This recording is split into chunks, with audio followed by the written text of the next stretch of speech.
I'd like to introduce them. We have 4 panelists. First of all, the topic will be on governance and institution building. And we have to start with Faisal Roble, who is a renowned intellectual, and is also a founding member of IHASA. We have Habon, who is an advocate and a scholar in gender equality, women's rights, and related issues of social justice. Abdulrazak Warfa, professor from St. Mary's University, and Mohammed Kainan, who is also a scholar, and I trust his area of expertise is going to be in the building and management of organizations and their effect on society. So I'll let each of the panelists introduce their own topics. And I'd like to first of all welcome our first speaker, who is going to be Habon Abdullah. You're welcome.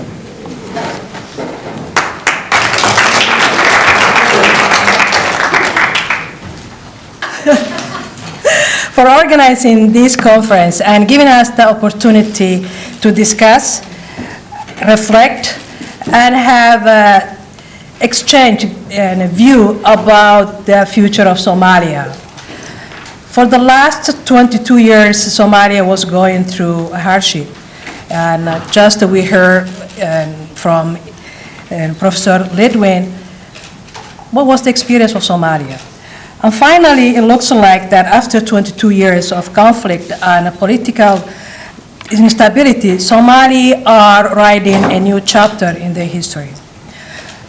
And one thing that is notable in this rebirth of Somalis is the Somali women getting back to political activism. I'm saying getting back because most of you maybe do not know, but Somali women have a history of activism. And I really want to encourage them and try to do this time right, because we tried and attempted several times to get and gain the right to fully participate in all aspects of society. However, women were denied that possibility. And who is to blame? I think the blame is lack of leadership. And when I'm saying lack of leadership, I'm not talking about political leadership, but I'm talking about all individuals that has input and something to do with the progress of society, such as intellectuals, business owners, and religious leaders. There hasn't been someone that stepped up and said, I'm gonna sponsor women's rights. And unfortunately, the discussion of women gender equality is still out there. We need to have that discussion as a nation and give women what is due to them. We are not asking anything that is not due to us as a citizen. We are part of Somalia. We are a citizen of Somalia. We contributed to the nationhood, and we want to be part of a rebuilding of Somalia. But Somali women have their share of blame for their current status. They miss various chances to advance their decision making. And the period that we can look up and see the opportunity that women miss is particularly in the 1960s and 70s. 1960s and 70s was a period of relative stability, particularly socio-political stability, for a government and a country that was seeking for a political direction. In that period, women had the illusion of equality. They thought that they were part of decision-making of a country. Because of the gender convergency that existed at that time, such as going to school together and working together, women thought that they are and have really voice in the decision making of a country. No. If we look back, women were part of education. They were teachers, they were doctors, they were lawyers, but they never rise. They were part of something that most of the young generation are not aware. Women were part of a military arm. They were pilots. And those are not anymore remembered, and we are not anymore talking about. So women miss that opportunity to capitalize their influence and take it further and say, we want to be part of decision making. The status of Somali women are bad today because it was not good before the Civil War. And the most chance they missed, again, was that period. For example, in 1970s, the miniskirt made its appearance to Somalia. What I'm talking about is not that women need to be getting a miniskirt or being a feminism, but that was an opportunity and window that women can change their social life. The miniskirt, if I get back to it, it was not the Gloria Steinem feminism that she was going against the moral and moral disparity that was exist at that time. Women have big opportunity to get into the politics, had a big opportunity to participate in any aspect of society. They haven't capitalized. Another time that women had opportunity to get into the politics was the time of 1975 when they lobby and get into the family law. That was another aspect. And there was an aspect of gender equality in that law. But they didn't take it further. They didn't say, we want to more inclusive, we want to be part of the government. They just accepted, they just lobby it, and everything died there. Women this time needs to be really doing right. I don't know how that can be happen, because whenever we go back and sit at the table to share with an authority of power, it looks like that cards are changing on us.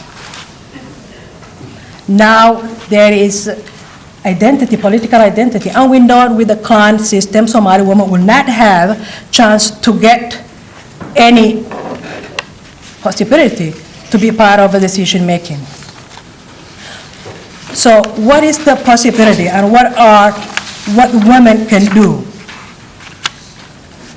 I think women, first of all, they need to change their approach of reactive. So far what they have been doing was they were reacting on the situation or the event that was happening in the country.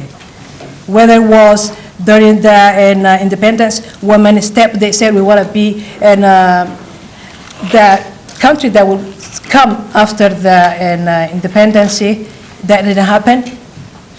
The Civil War erupted. Women get into the peace building thinking that they could get something out of it. No. Clan identity stepped in and said, you are women. We don't have any right to sit in this table. So what women need to do, first of all, to start working and work on a strategy to change the status quo. Women need to do something before 2016. We cannot wait and get 2016 thinking that some men, I respect all of you, will do something for women. Women need to step up and do something for themselves.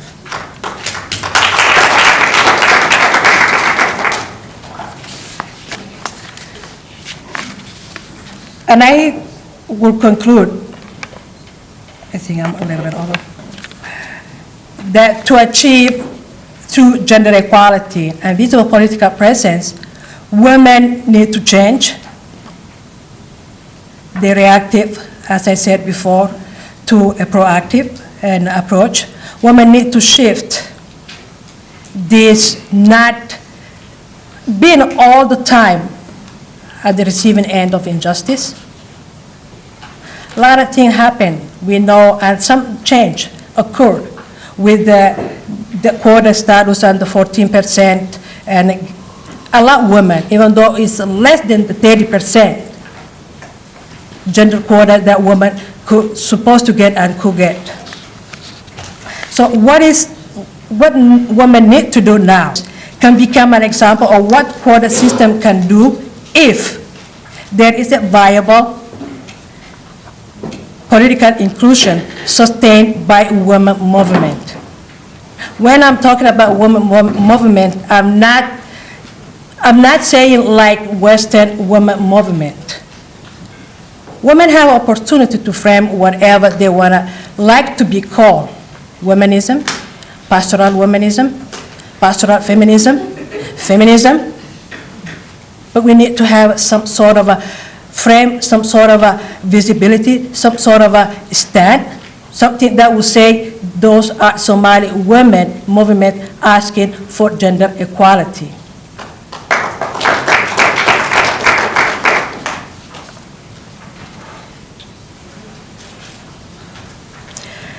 And I think women must proudly defend their progress as and consolidate their gains. Women must institutionalize their accomplishment and dismiss the notion that entry into politics is a concession rather than right. Most of the time we hear, or what in Western is called act woman and stirred. We need someone that will be a minister, someone that be some sort of a position. No, we have the right. We are women, and we don't need to get any excuse, any justification to be part of Somalia. We are Somalis, and we want to be 100% part of Somalia. They must deliver the leadership role they delivered in the peace process. We need to talk more and more again and again and say how much women did in the peace process. There were women that were going back and forth between their family clan and their husbands or children clan. That is a leadership, and we need to be proud of it. We need to say we were there, we said we were part of a Somali reconciliation. They must establish a women's caucus that drafts, analyzes, and compares public policy for welfare of women. Above all, women must be promoters of the democratization of the country, as this is the most favorable system for gender equality. Thank you. Faisal Roble. And please, I'm sure some of you may have questions. Let's hold them until we wind down the presentations, then we can have a Q&A session. Faisal, welcome. Thank you.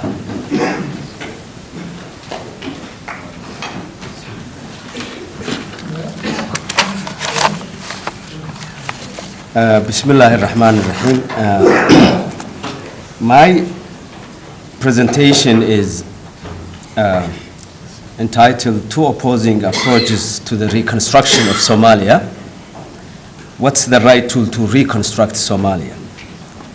Somali politicians are, it seems, at war with each other, not on the question of clan, but on the question of choosing or not choosing federalism. Despite that, the country has already adopted one. Even the president is a player in this debate, despite that he was elected through the federal process and through the constitution. President Hassan Sheikh Mohamud and his supporters are intent on undermining the existing provisional federal constitution or if possible, narrow its scope by 2016 and help the country partially return it back to a unitary and center-based system of governance.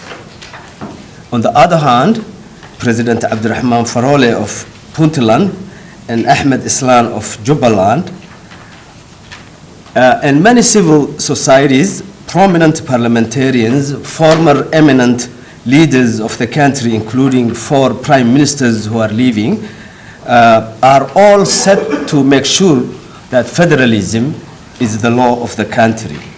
Therefore, the debate on post-Civil War reconstruction of Somalia is not really characterized whether the country needs a secular or non-secular national government. It is not that it's a debate on clanism and what clan takes over the power. It's really a vibrant discussion on federalism and whether the country should embark on that course. And any other issue can be put into that framework, federalism or unitary. And state, in the case of Somalia, is always used to promote narrow interests. So those who are for unitary government have their own centrist based interests to promote. There's a very interesting history about the unitary state of Somalia that we used to have. In 1960, when Somalia became independent, the SYL and other groups such as the SNL from the north came with a significant mandate and a very high level of legitimacy that they came to. Despite the imperfection of the government that they established, they still claimed and enjoyed a high level of legitimacy. And a government and a leader needs legitimacy in order to make the government work.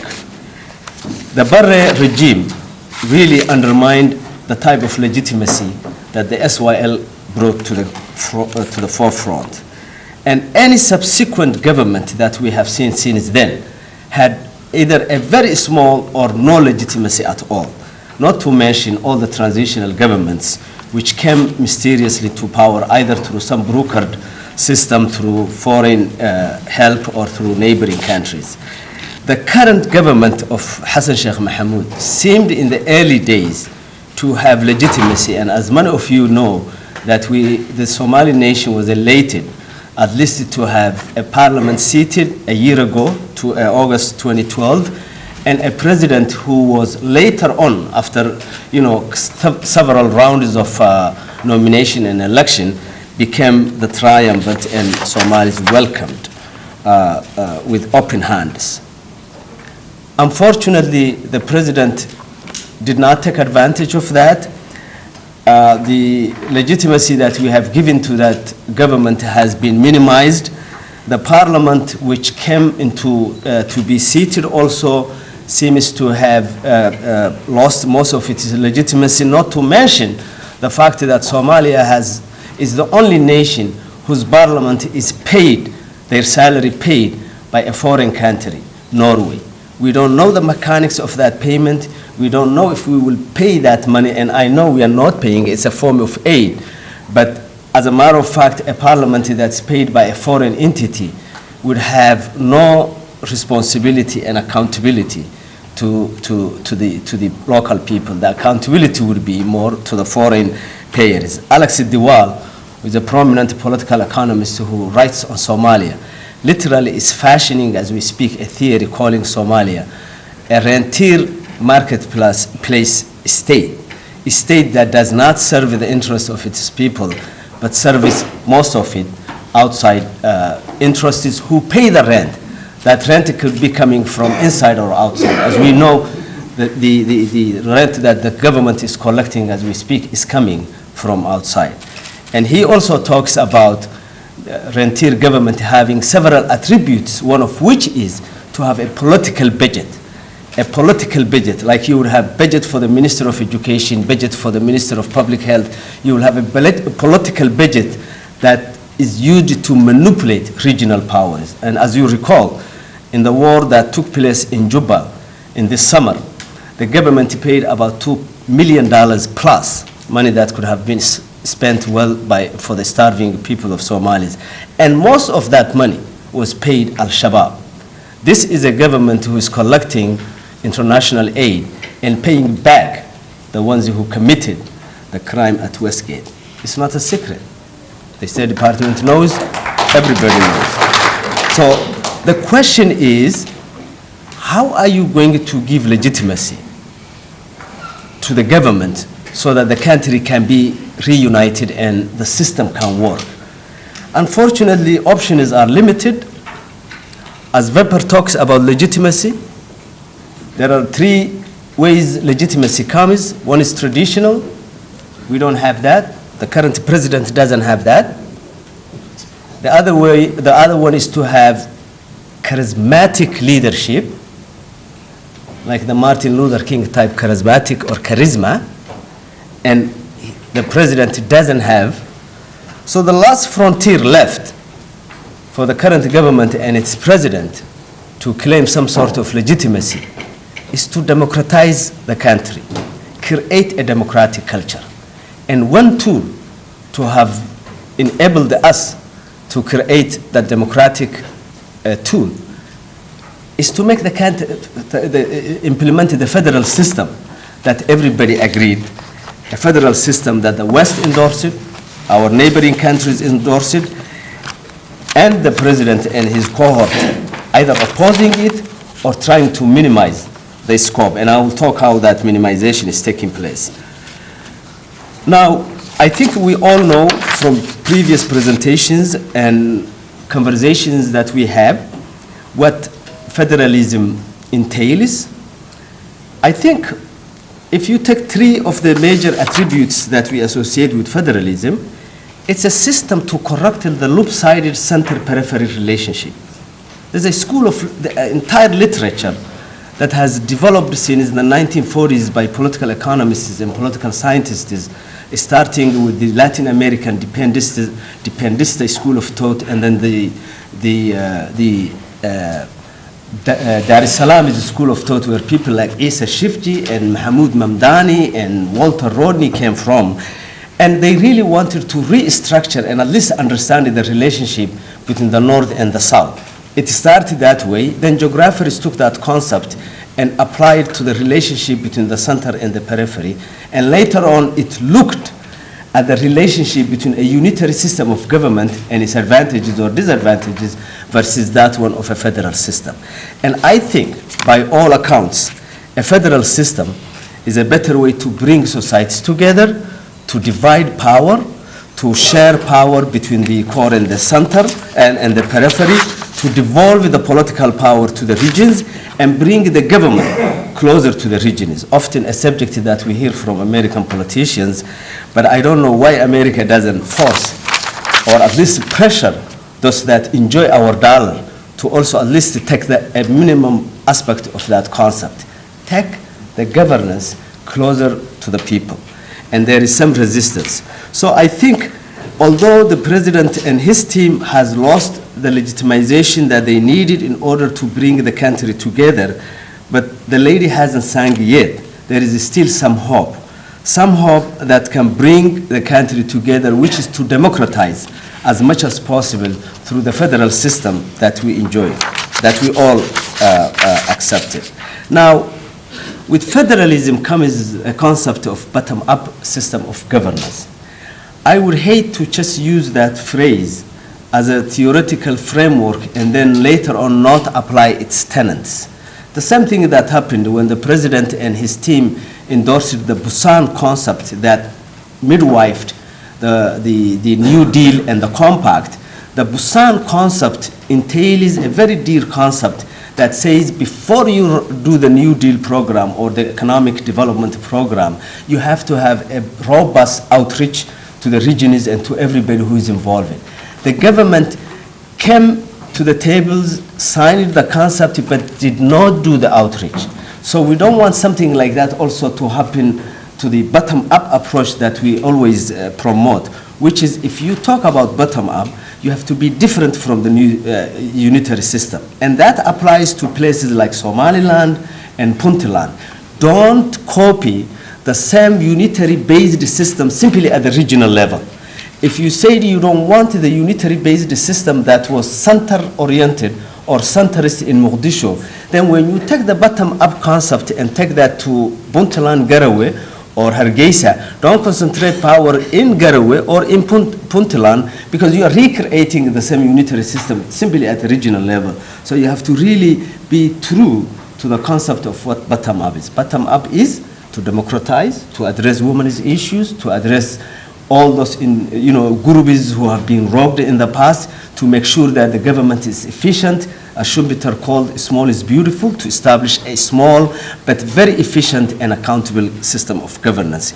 We hope the groups who are running away and critiquing the unitary-based system will also learn lessons. And although it pays lip service to the concept of federalism in Somalia, by coming through the AMISOM, and I will address this quickly, by coming through the forces of AMISOM, it wants to undercut the administration that you have in Puntland and in Somaliland, and we'll talk about that.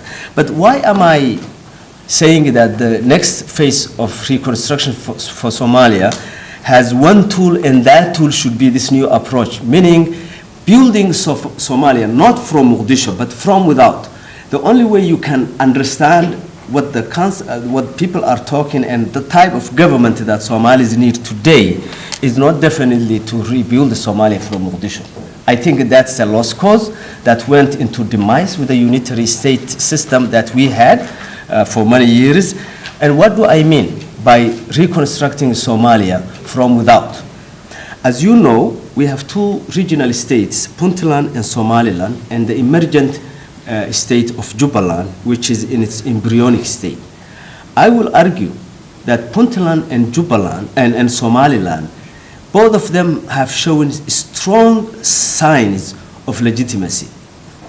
They have gone through several clean, although not 100% fair, clean, but fair elections where presidents have changed power. In the case of Somaliland, it's about 3 presidents, I believe. In the case of Puntland, I think it's 3 or 4. They have parliament system that are accountable to the Somali lady who sells little uspo or salt in the streets because her salary doesn't come from Norway. The salary of this parliamentarian doesn't come from Norway. It comes from the people this parliamentarians represent. That is the Jeffersonian theory, and that's the Jeffersonian democracy that we want to at least copy from our friends in the West. Now, so Somaliland has exercised some sort of local governance since 1991-92. Puntland has celebrated its 15th year last month, and I think the system is functioning very well. Now compare that parliament to the Mogadishu parliament that we have, which I already said that their salary is accountable to Norway and at least EU, not to mention also the fact that none of the people who were elected on the 4.5 system probably haven't gone. I always somehow Galdogob emerged. Maybe I was a friend of Hirsch. Galdogob pops up. I mean, you cannot count the number of people who went back to the places that they represent for that last 2 years, at least a year and a half. I think our friends in the West shouldn't be preaching something that they would not want for their children and for their families, which is not telling us to accept a parliament that does not represent its people. Jubaland is on its way to seat its parliament through grassroots. Again, I hope the Jubaland parliament will be accountable to its people. Now, aside from the parliament and the presidents that Somaliland and Puntland have shown having some sort of legitimacy, they have also shown to the world and to their people that the streets are secure. One of the first functions of a government is to instill in its people the value of security. Marketplace works in a situation where you have security. Kids go to school unabated when security is enhanced. Now, both of these regional governments have guaranteed that minimal, again, good governance to their people. In the case of Mogadishu, I mean, Puntland is now admitted by Westerners that it has put together the most efficient, and this is, Western assessment, the most efficient Coast Guard in the region. The few dollars given to Somalia, the only group who have benefited from that are Jubaland and Somaliland, and minimal amount of money was given to them, as opposed to the one given to Southern Somalia or Mogadishu-based government. As you know, both the police system in Hargeisa and the dervish in Jubaland work very well, and now the public sector. These two regions, both Somaliland and Puntland, have shown that their public sector is vibrant and working very well. Puntland is supposed to have shown that they have the best education system. And this is again UNICEF's work, and I'm talking about with minimal amount of money. Hargeisa and Borome has shown that they have put together very well functioning universities for the last few years. Now, how are you going to bring a government with all its Shabab in the middle, with all its Afwene, the guy who was just indicted in Belgium, and impose that on these systems of governance that have been working very, smoothly? I think one way the Mogadishu government is trying now is to go to bed with AMISOM. And that's the friction that you see now between AMISOM and UN. AMISOM wants to replace the UN in the Somalia program. Just quickly, and I'm giving that I have, did you mean 11 minutes or, two exclamations. AMISOM, see, we had, and this is the sad story about Somalia, and I mentioned this in an article that I published World Air News. From 1949 to 1960, we were under trusteeship, you know that. From 1960 to 1991, we had a government, no matter how weak or bad it was a sovereign government that didn't take any person, any orders from the sea, whether it's maritime or air rights, everything. Then from 91 to 2007 is the civil war and the warlord era and the Islamic courts. Now from 2013 to 2016, from 2007 to 13 is AMISOM.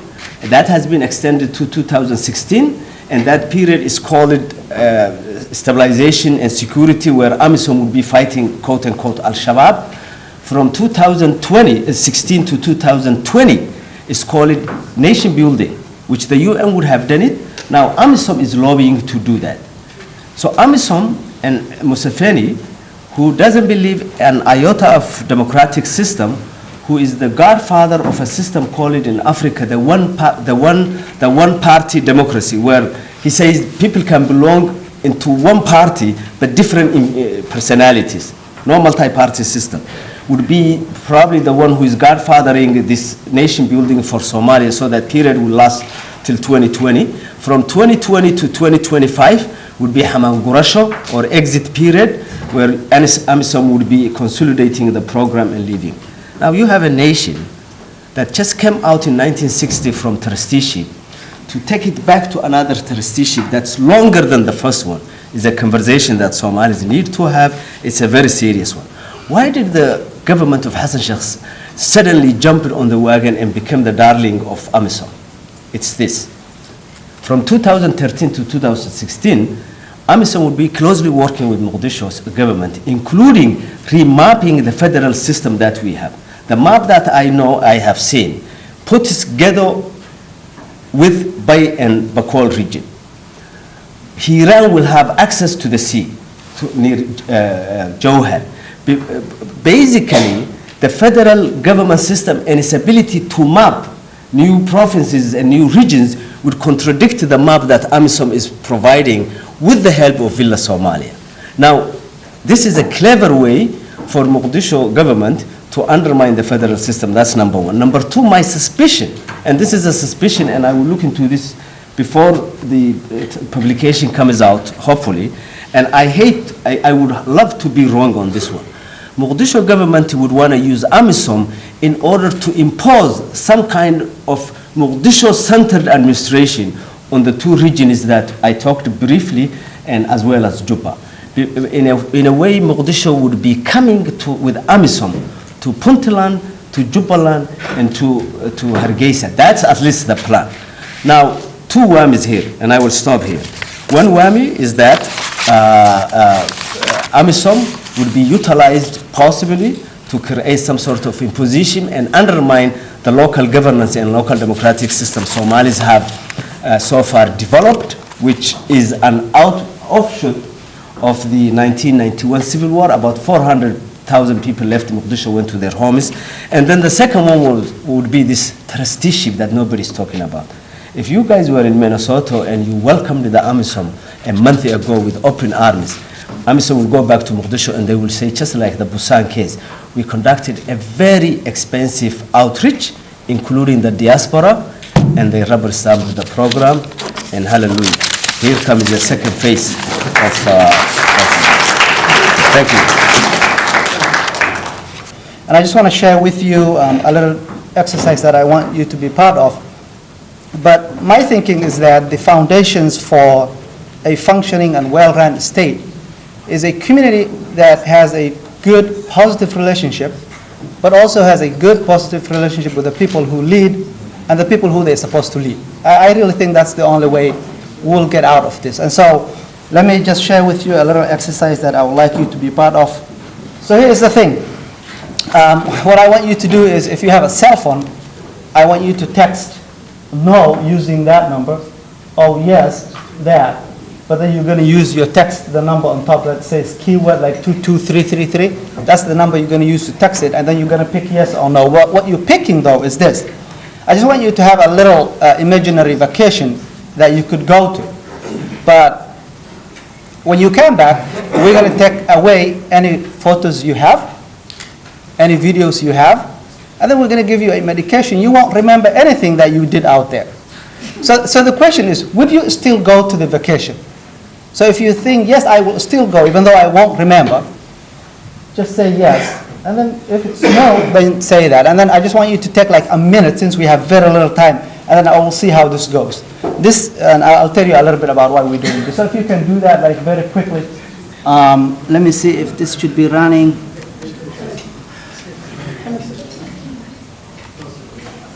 Can you see? 90% of signals. Oh, the cell phones don't work?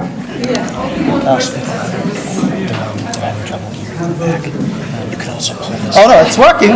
So it's got one person there. I'm going to give you 2 minutes. Just try to do that. It's a free of charge. No, they'll charge you, and don't bill me.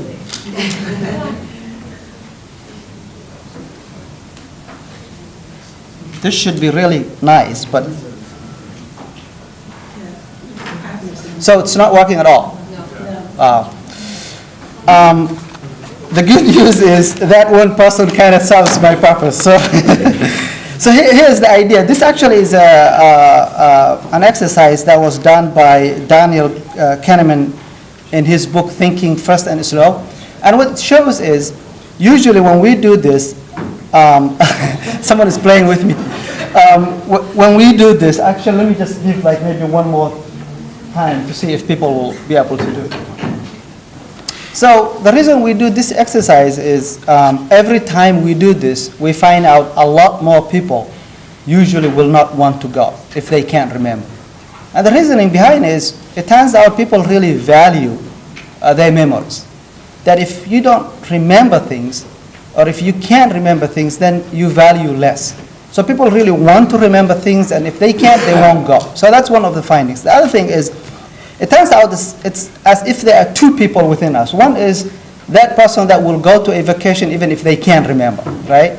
And the other one is the one that really cares about memory and will only go if they would go, if they will remember. And we can call the one that actually remembers the remembering experience or the remembering self. And then the third thing is, it turns out in most cases, our experiencing, our remembering selves is the one that makes most significant decisions. And this has a significant implications for a post-Civil War society like ours, because what we remember is not very good. And so the decision we are supposed to make is determined by what we remember. So that's the implications here. Now, for more than 22 years, Somali people have engaged in acts that are inhumane and distasteful that has left a lot of our people in a very bad memory. And so, in that case, then to move forward, we really have to do something to work on the memory part of what has happened before. And think about it. I mean, when we talk about institutional building and government and good governance, the whole assumption is that there's a sense of communal interest, right? I mean, otherwise, why come together and form a government? It's because there is a sense of communal interest. If that doesn't exist, then we're going to have a problem. So here is one thing now. I just want you to quickly check at this.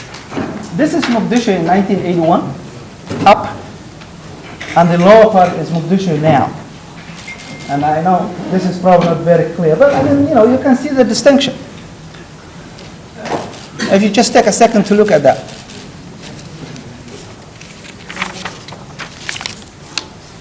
Now, what I can't show you here today is the equally damaged trust and relationship between our communities. It is as damaged as that city.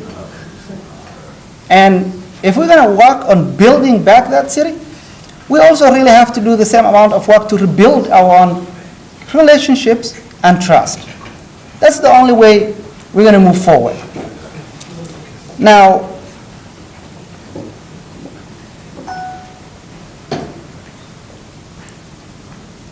here is the other thing. Rebuilding relationships is actually about also building sustainable state.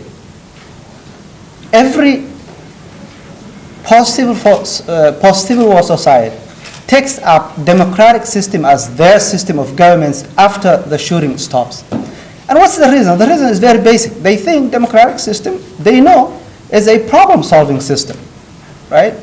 I mean, you and I and people who have been lucky enough to live in countries where democracy works, we know this. I mean, in a democratic society, you bring all the problems out, you debate about it, but ultimately, whoever wins, if that's the majority, we move on. But the only reason we do that, everybody trusts that actually the system will function.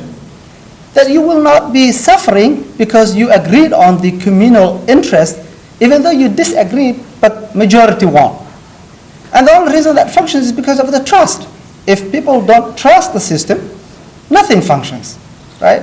I mean, that's the whole point about this. You can't, if that's what we have, you can't build a state without working on this. Now,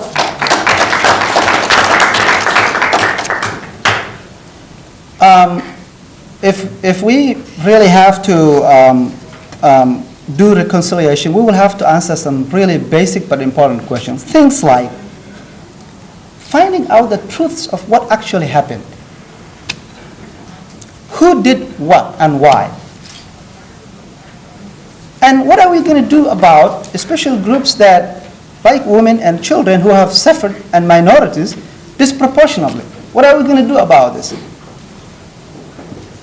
How can we strike a balance about remembering what has taken place and how to remember them and how to move forward? That's the stuff we have to discuss if we're going to build a state, well-run, functioning state. We can't have those kind of conversations and we can't really solve those kind of questions if we don't start with first working on relationships, right? Truth reconciliation might actually do that. What's more than that? Reconciliation, to reconcile, is to come to terms with the past act, is to recover what we must, to remember the dead respectfully, and to collectively shape a new identity. I mean, when we talk about really building a state, we're talking about rebuilding a new identity. Because the people we were, that's not the people we are today. Now, having frank discussions about these issues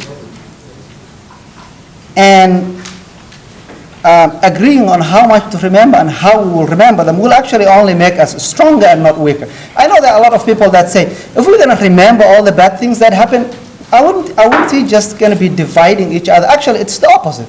If we have a frank discussions about these issues and agree on how much to remember and how to remember them, we'll only be stronger rather than weaker. And that is when we actually build on states. Now here's the thing, the fact is that not a single person in Somalia now has been held accountable for all the suffering and all the atrocities that have happened in our country should really be very disturbing. I mean, when you think about it, and we're talking about how to build good governance, how to build states, not a single person has been held responsible for what happened in our country. I mean, that should be very disturbing, but there's something more than that. Now it has become not only acceptable, but in fact fashionable for people to say, we have killed each other. And that's it. To me, that means, well, therefore, we are all guilty, right? But here's the thing we should know. When everyone is guilty, no one is responsible. And to say no one is or should be responsible for what happened to our people and to our country, out. And here's the thing few things I would like to say. Right now, we have a federal government, a system of federal government. Here is the number of things we have to deal with. We have to decide how we're going to divide the power between the states and the federal government. We also need to define what the member states would be, where they would be, and their relationship with the federal government, and their relationship to their local government, what Faisal was talking about. We also have to figure out, first, it is undeniable the need for a strong center. But we have to figure out when and where the center should be strong and feasible, and where and when it needs to be strong and absent. The debate isn't whether the government and the center should be strong and whether it should be in Mogadishu. The question would be, exactly when do we want the center to be strong and feasible, when and where, and when would we want it to be weak and absent? That's the debate we should be having about. We can't have those debates when we don't trust each other, because when we don't trust each other, fear, misinformation, bias, and false allegations are the things we work with. Let me quickly say this. When politicians agree on issues like they did on Juba Agreement recently, they are not doing us a favor. It's their job to solve their political problems and move the country forward. They're not giving us a favor when they do that. But the undeniable thing is, political reconciliation is important. That work is important. But community reconciliation is even more important. For example, when there was a question about where will we start our relationship building, we should start at the lowest unit of government, where the people really are. When we start that, and we build it from there. I agree with Faisal. We have to start from the beginning and move forward rather than beginning from where things went wrong at the first place. But the question is, ultimately, unless we build on our relationships, all other things we can talk about, and we can talk about, how governments work, how local governments work, how federal governments work. All of these things won't matter if we don't trust each other. Let me say one other thing. I mean, maybe this is just for me personally, but how long can we have a multiple presidents? I mean, it's an honest question we should have with each other. I mean, if you have a president that's elected, but because of his policies and his moves are bad, now all of a sudden we have multiple other presidents. I mean, how long will that continue if we want Somalia that's stronger and that can live within its neighborhoods? I mean, this is stuff that we really have to discuss with each other in a more personal level, and I really think we can't do that without trust. Let me close with this. There are people who say that if we start talking about these issues of what has happened, I'm sorry, I was a little ahead of myself. If we start talking about, what has happened and who did what, and if we start accounting for ourselves, we're not going to move forward. But the truth is, we can only rebuild from our past. And so what I would argue is, we will not have anything until we move back and start discussing all the things that went wrong, and that's the only way we can move forward. And we shouldn't really be afraid of discussing all the bad things that has happened. Thank you very much, and I'll stop right there.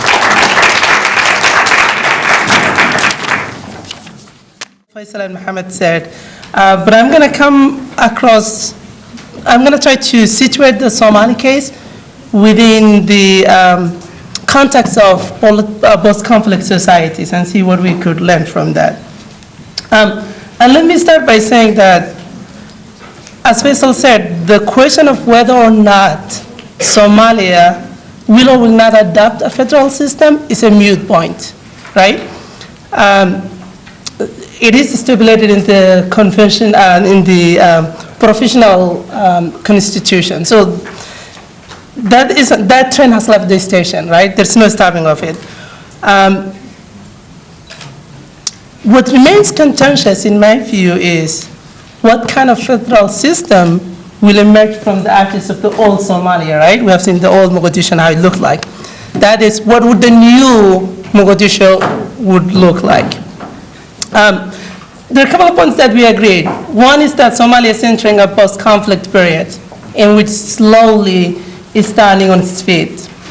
Now, why the federal system, the question of federal system is moot, is that there are actually many studies in post-conflict societies that say the constitutional design, what sort of constitutional to have, is not the primary challenge facing post-conflict societies, right? It's more, so for example, the study by Kelly stated that, in UNDP study, that about 40%, there was a 40% risk of renewed conflict in post-conflict societies. So there are other obstacles, right? And I think what comes out of the literature is we need to pay attention to the legacies of the pre-conflict period, right?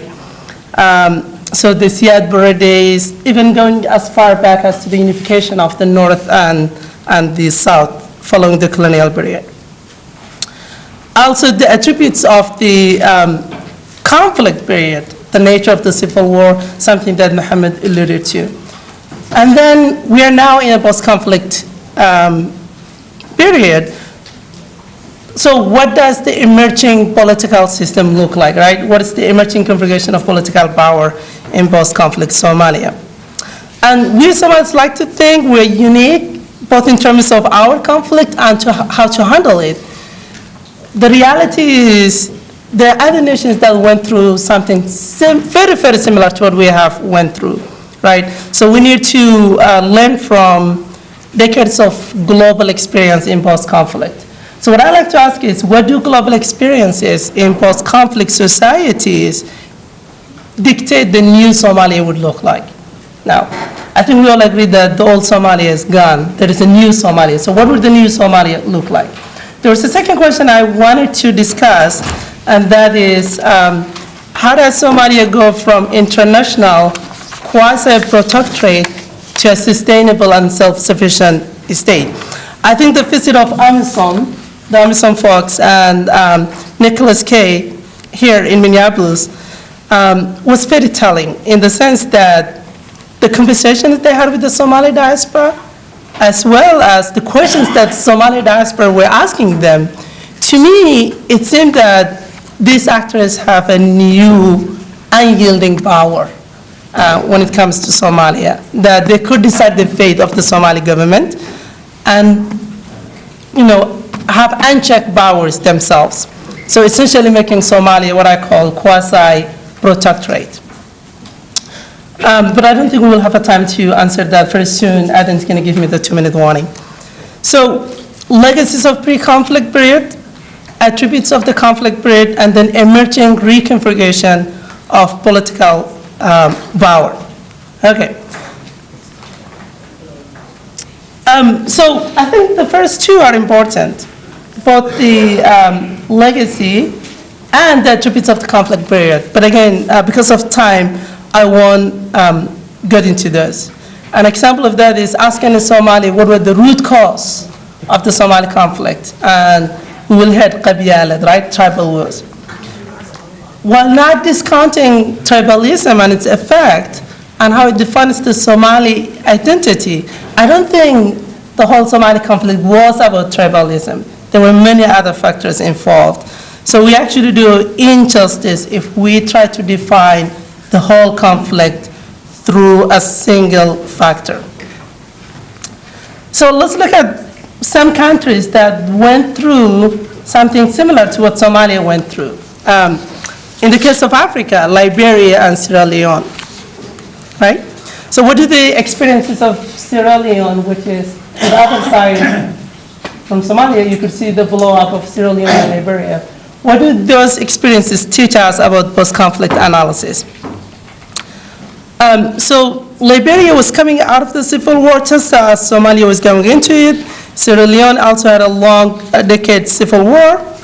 2008 UNDP report indicated that both Sierra Leone and Liberia, much like Somalia, had highly executive centralized government, right? So there were three things. So centralized executive government and weak penetration of goods from the center to the rural areas, and lack of power distribution, things that both Faisal and Mohammed mentioned. Now, we can look at Asia, right? We can look at Indonesia and the province of Aceh. We can also look at Nepal. Again, both of these went through a conflict similar to ours, where there was internal conflict. But both of these, it's the same sort of a centralized government, right?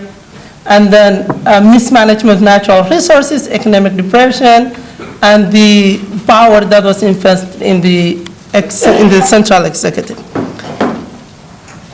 So what do these then teach us about post-conflict analysis? So all of these states moved from conflict-ridden states to post-conflict stable entities, not necessarily prosperous democracies, but stable governments. So what can we learn from their experiences? Well, it turns out that, one, it's important to have a strong, inclusive local government as opposed to a strong central government, right? Secondly, the local government would enhance participation from the local people in the reconstruction. Similarly, localized governance often alleviates things that cause the conflict, right? Regional disparities, social exclusion, things that were the root cause of the conflict. Decentralization also shifts the onus from a conflict to a negotiation, right? Cuba was a classical example of that, the Cuba Administration Agreement, where the federal government of Somalia and the former Jubaland, were warring early in this semester, I'm thinking of my teacher, early this summer, but because of an agreement, right, that moved the conflict from one of going into war to one of negotiation. Decentralization also allows the state to establish legitimacy, okay? While also addressing the root causes of the conflict. So I think what Somalia needs is, in agreement with Faisal, to move away from highly centralized and potentially damaging illegitimate government to decentralized and legitimized government. Okay? So I promise you I'm going to make it short. So I think that is the take point home from this talk. So what should we do? Oh, hold on, I'm just going to finish it with 4 points. So now that I gave you the reason why I believe centralized government is important, what do we need to do? So I think the UNDP actually has done a lot on post-conflict analysis, and we could take advantage of that. So there are a couple of points that they emphasized. One, post-conflict state building must be rooted in the political, social, and historical context in which the conflict started with, right? Which sort of addresses what Mohammed was talking about. We need to trust each other, we need to talk to each other. But more importantly, state building requires to be very pragmatic. Somaliland is not going to give up its powers just because there is a federal government of Somalia. Puntland is not going to give up its power because there is a federal government of Somalia. Nor would Chupa administration do that. Why would they, right? They have new powers. So there's no point for them to give up. What we need is a way to reconfigure the political system and the social system such that we can all come together. We can put the pieces together to, again, get the whole. So I could challenge you here. How many regions were in Somalia before the conflict? 18. Okay, here's a challenge for you. Can you name 9 out of the 18? I'll give you 20 seconds. Can you name 9 out of the 18 regions? Yes. So we have brave soldiers that can answer, right? But for the rest of us, it's an old Somalia. We don't remember it. 18 was later on. Oh, I'm familiar with the 18. So the new Somalia then, not the old Somalia. Right? So, but even if we come together as a federal government, right, and there's also this idea of balkanization and being afraid of what that would do. But even if we come together as a federal government of Somalia, it's got to be a new Somalia, right? So Lower Chuba, Middle Chuba, Ghetto, we got to have a new state called Chuba administration if all goes well. The old rich Somaliland. So we need to define what the new Somalia would look like and wear a new hat, right? So, but the most important thing is that the government needs to establish legitimacy by providing core functions of governance, right, like security. So unless you establish core functions of government, then you don't have a legitimacy to be called a federal government or even a government, okay? So I think I'm gonna stop there and thank you for your time. The debate in Somalia is not whether you call Farole a president or not. Farole was a president prior to IHASA. Let's give him his title until such a time comes. I mean, that we shouldn't really mix, we shouldn't mix the big issues with the small localized issues that will be addressed later on. So I don't think the debate is now whether Farole is a president or a governor or not. Once we agree with the big framework as to whether Somalia is going to be a sustainable federal system, then all the other issues can be addressed, whether we will copy American system, that's governor, a very reputable name, or in the Ethiopian case, they say regional administrator. So I just wanted to say that. It's not an issue, as far as I'm concerned. So here's the thing. What I want you to do is, if you have a cell phone, I want you to text no using that number, or yes, that. But then you're going to use your text, the number on top that says keyword like 22333. That's the number you're going to use to text it, and then you're going to pick yes or no. What you're picking, though, is this. I just want you to have a little imaginary vacation that you could go to. But when you come back, we're going to take away any photos you have, any videos you have, and then we're going to give you a medication. You won't remember anything that you did out there. So the question is, would you still go to the vacation? So if you think, yes, I will still go, even though I won't remember, just say yes. And then if it's no, then say that. And then I just want you to take like a minute, since we have very little time, and then I will see how this goes. And I'll tell you a little bit about why we're doing this. So if you can do that like very quickly. Let me see if this should be running. The good news is that one person kind of solves my purpose. So, So here's the idea. This actually is an exercise that was done by Daniel Kahneman in his book, Thinking Fast and Slow. And what it shows is, usually when we do this, someone is playing with me. When we do this, actually, let me just give like maybe one more. So the reason we do this exercise is every time we do this, we find out a lot more people usually will not want to go if they can't remember. And the reasoning behind is, it turns out people really value their memories. That if you don't remember things, or if you can't remember things, then you value less. So people really want to remember things, and if they can't, they won't go. So that's one of the findings. The other thing is, it turns out it's as if there are two people within us. One is that person that will go to a vacation even if they can't remember, right? And the other one is the one that really cares about memory and will only go if they would go, if they will remember. And we can call the one that actually remembers the remembering experience or the remembering self. And then the third thing is, it turns out in most cases, our experiencing, our remembering selves is the one that makes most significant decisions. And this has a significant implications for a post-Civil War society like ours, because what we remember is not very good. And so the decision we are supposed to make is determined by what we remember. So that's the implications here. Now, for more than 22 years, Somali people have engaged in acts that are inhumane and distasteful that has left a lot of our people in a very bad memory. And so, in that case, then to move forward, we really have to do something to work on the memory part of what has happened before. And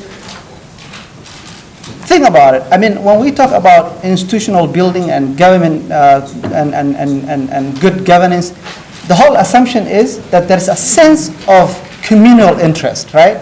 I mean, otherwise, why come together and form a government? It's because there is a sense of communal interest. If that doesn't exist, then we're going to have a problem. So here is one thing now. I just want you to quickly check at this. This is Mogadishu in 1981, up, and the lower part is Mogadishu now.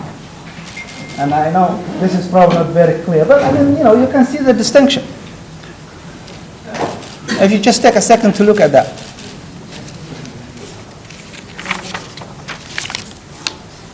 Now, what I can't show you here today is the equally damaged trust and relationship between our communities. It is as damaged as that city. And if we're going to work on building back that city, we also really have to do the same amount of work to rebuild our own relationships and trust. That's the only way we're going to move forward. Now, here is the other thing. Rebuilding relationships is actually about also building sustainable state. Every post-Civil War society takes up democratic system as their system of governments after the shooting stops. And what's the reason? The reason is very basic. They think democratic system, they know, is a problem-solving system, right? I mean, you and I and people who have been lucky enough to live in countries where democracy works, we know this. I mean, in a democratic society, you bring all the problems out, you debate about it, but ultimately, whoever wins, if that's the majority, we move on. But the only reason we do that, everybody trusts that actually the system will function. That you will not be suffering because you agreed on the communal interest, even though you disagreed, but majority won. And the only reason that functions is because of the trust. If people don't trust the system, nothing functions, right? I mean, that's the whole point about this. You can't, if that's what we have, you can't build a state without working on this. Now,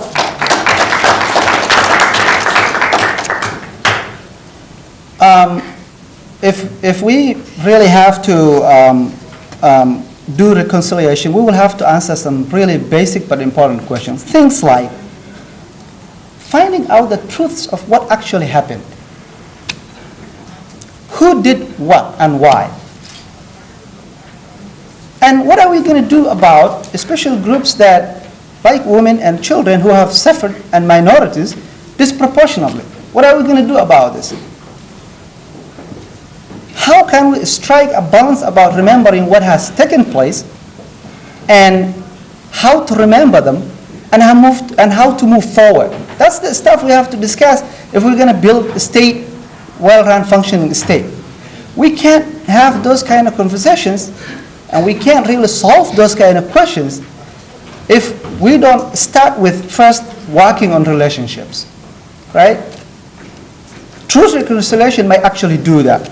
But it's more than that. Reconciliation, to reconcile, is to come to terms with the past act, is to recover what we must, to remember the dead respectfully, and to collectively shape a new identity. I mean, when we talk about really building a state, we're talking about building a new identity, because the people we were, that's not the people we are today. Now, having frank discussions about these issues